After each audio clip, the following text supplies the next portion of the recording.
my math is correct, which is never a given, you are 7-6 without Sean, 9-2 with.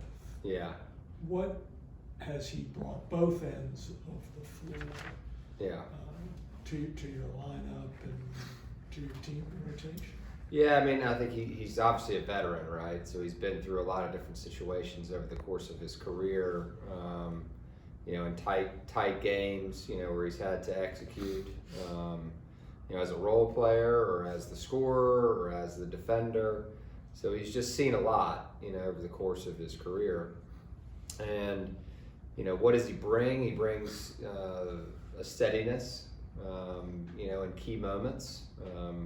I think that's a big thing. That's underestimated at times, when you get in the huddle and the guy's like, okay, we got this, because it breathes confidence into others that maybe haven't been through some of those situations.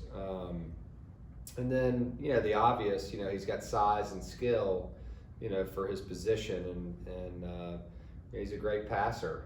He's willing to find his teammates, and has done that, really more than anyone, so far this season for us.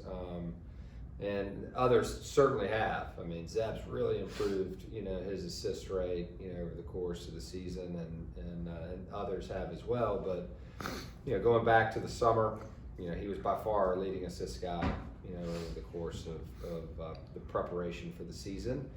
And, that's continued in the games that we've been lucky enough to have him play. Do you feel kind of settled on a 9-man rotation right now? You obviously got a lot of depth at full strength, and to that point, what's keeping Fats off the floor right now? Yeah, I mean, I think you're right. I mean, I think that's where we are at this point, but that doesn't mean it's forever. Things happen, and different, situations call for different things. And Fats is doing great. He's staying ready. He understands the situation. He and I have talked about it. Rose and I have talked about it. It's not an easy, thing to deal with when you're that age and you want to play and you feel like you can help the team and all of that. But the key is like mentally being ready and staying ready for that moment if it does come. Because if you go the other direction with it, then when your name does get called, you won't be ready. And so he's doing great in practice. He's getting a lot of extra work in right now to make sure that he stays, physically ready. As is Rose. They both have done that. And, they're good players. And, but, it's a situation where, numbers-wise, you can't play everybody. And so, the best thing that they can do, like I said, is just to be there for their team and stay ready for that moment if it does arise. Coach, I believe your last 9 games, you haven't allowed an opponent to score more than 67 points. What has turned around since that GW game a few weeks ago? Yeah, I mean, I think the guys, they've gotten better. I think that's the simplest, response. They understand different situations, and it's kind of like, what are you willing to live with? We say that with our guys all the time, in scouting and preparation for your opponent. They've really locked into the process of trying to figure out what they can take away from the other team, and then how they can attack the other team. And so they've been, certain games the offense has been better certainly than it was the other night. The defense has been there, and maybe not every second of every game. There've been some spurts. You think about the Richmond game, and coming out of halftime, they scored 2 buckets like right away. But one of the marks of a good defense is being able to fix it, quickly, and not leak too many baskets before you fix it.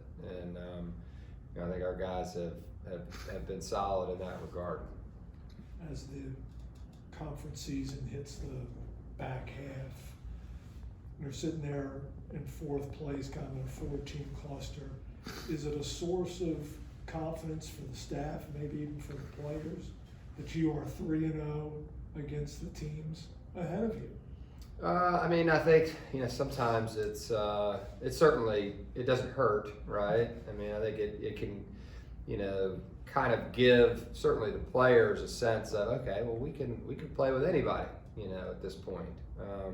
And I think really, if you don't believe that, this time of the year, then, you probably aren't one of the teams that's going to be, or should desire to compete for a championship. And I think these guys, have never let that leave them, throughout the season, regardless of the circumstances and where we were at. We felt like, we had a team that could compete.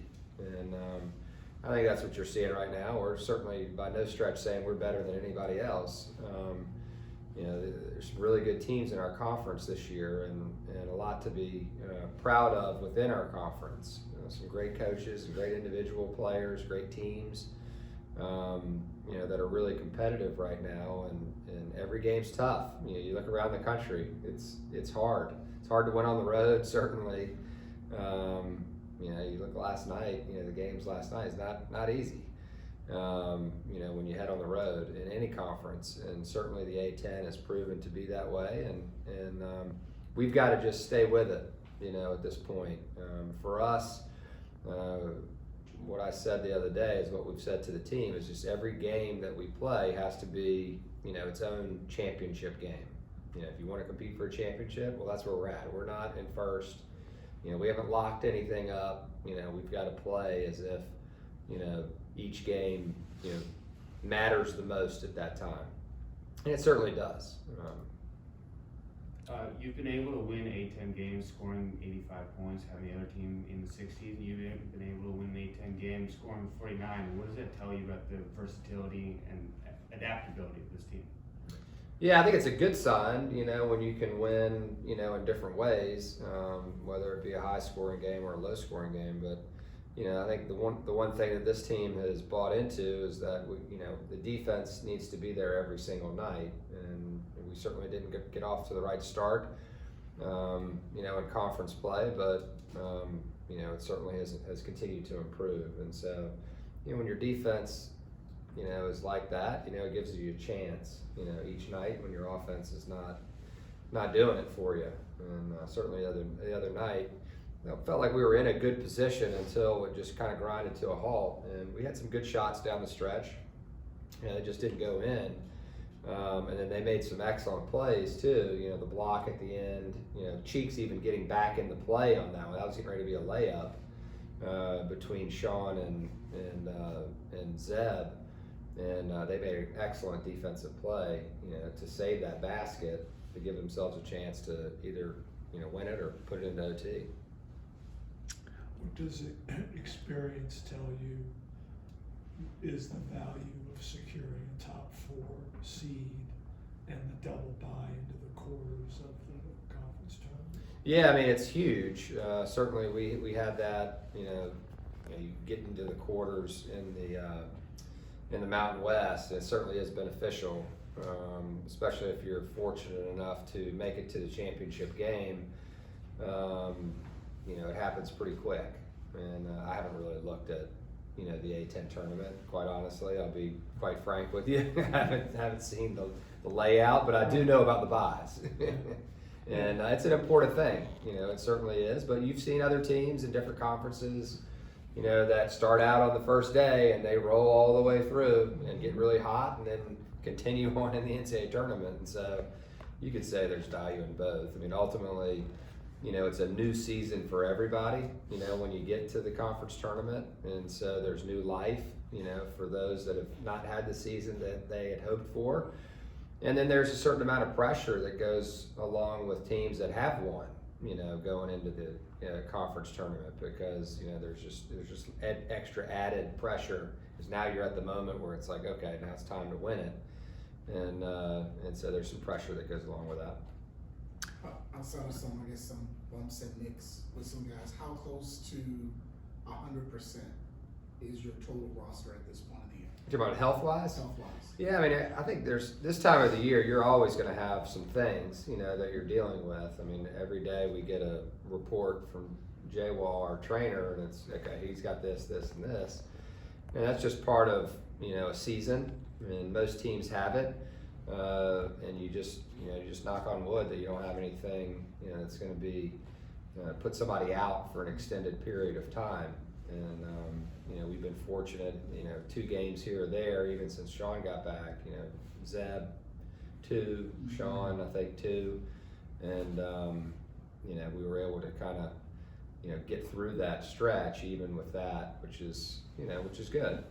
But you know, at this time of year, you know, for us this week, we do have to practice because this is our kind of our last chance to kind of get some things in and get a little bit better, you know, before the conference tournament. But you know, you want to make sure that your team has, you know, fresh minds. They understand who they are, and they have fresh legs. And sometimes, you know, I'm guilty of it. You know, you want to get all this stuff in, and you can do too much in practices, and you have to resist that urge, you know, at times, because they have to be able to play on instinct. And if you have a clear mind and clear understanding of what it takes for your team to win and for how you help your team win, all right, and your body is feeling good at the same time, then all of a sudden you have some positive, you know, mojo there, and you definitely want to keep that, you know, going throughout, because it's a long season. You know, we're not playing 80-some games like the NBA, but it's a lot for college guys, and you know, the travel, and then all of a sudden the turnarounds and all that, not easy. And our finish is not easy. Yeah, I'm sure we're not the only one, but it's a tough finish in terms of the preps, you know, down the stretch. To that point, a lot of people asking about Max's shoulder after the Dayton game. Is he dealing with anything there? Yeah, no, he's good right now. I mean, he practiced, you know, yesterday, and we'll practice again today, and we're just trying to limit the contact that he has so he doesn't get bumped in it again. Good timing for us to have, you know, the bye game for him to kind of heal and make sure that he's good to go. But nothing, you know, other than just like sore. You've become one of the best free throw shooting teams in the country. Max, I think, shooting almost 90%. Does that sometimes give you a sort of comfort cushion or a sigh of relief? I don't think any coach has ever like, feels like he's got the free throw game figured out. Anything shooting almost 90%? Yeah, I mean, I think a lot of times it's just getting the right guys to the free throw line, right? I mean, you know, certainly Toby's had some great, you know, performances. I think he was 7 for 8 in one game, and last game wasn't his game, you know, and when you get in those key times, you know, it's a lot of times it can come down to free throws. Dayton missed, you know, quite a few, you know, in that game that could have changed things. So, you know, you have to step up there with confidence and knock it in. It's not something that we try to overcoach in a lot of ways, because, you know, the mental side of it is real, and but, you know, they certainly practice them, and they get, you know, some pressure shots, you know, for themselves, whether it's their individual workouts or, you know, sometimes in practice. But again, not something that, you know, we're trying to overcoach. You want to get the right shooters there at the right times, you know, in key situations, and you know, I think we've been fortunate to be able to do that. You see anything different from St. Louis markedly since the last time you Yeah, played I mean, them? I think they're playing better. You know, there's no question about it. I mean, you know, they've been in games. You know, they've had some close ones. You know, the Fordham game obviously didn't go their way. LaSalle did. The last game didn't, obviously, which was tight. You know, winning. You know, it's hard to win on the road. I think their offense, now that Parker's back, you know, in full go, like he was just coming back when we first played him. Like it might have been his second game, and he had a good game against us. And so I think they're more comfortable on the offensive end. You know, but, you know, every game's tough. You know, we know it's going to be, you know, a hostile environment up there. It always is. And they're well coached, and you know, they're playing better, you know, for sure.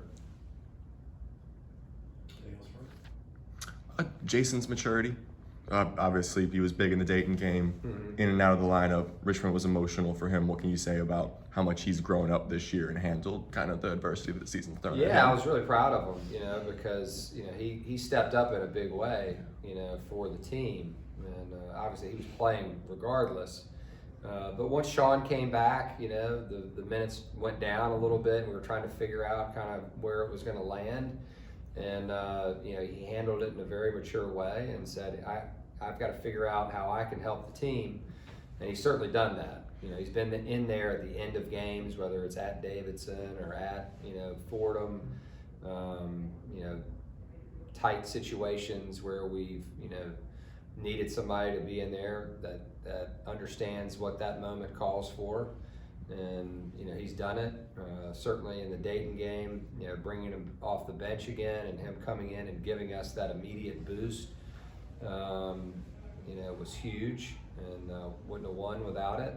And so I think, you know, he's not the only one on the team that understands that they can help the team win, you know, regardless of the amount of minutes that they play. I think they're all kind of dialing into that. You know, Michael Bell's another good example of that. You know, he comes in and defends, and, you know, he rebounds and uses his energy to give us energy. And, you know, that certainly has been a bright spot, you know, in recent games. But, you know, I'm pleased with them all in terms of where their heads are at right now, in terms of, you know, doing their best to win, and individually doing their best to, within their own role, to help our team win, and understanding of it. All right. All right.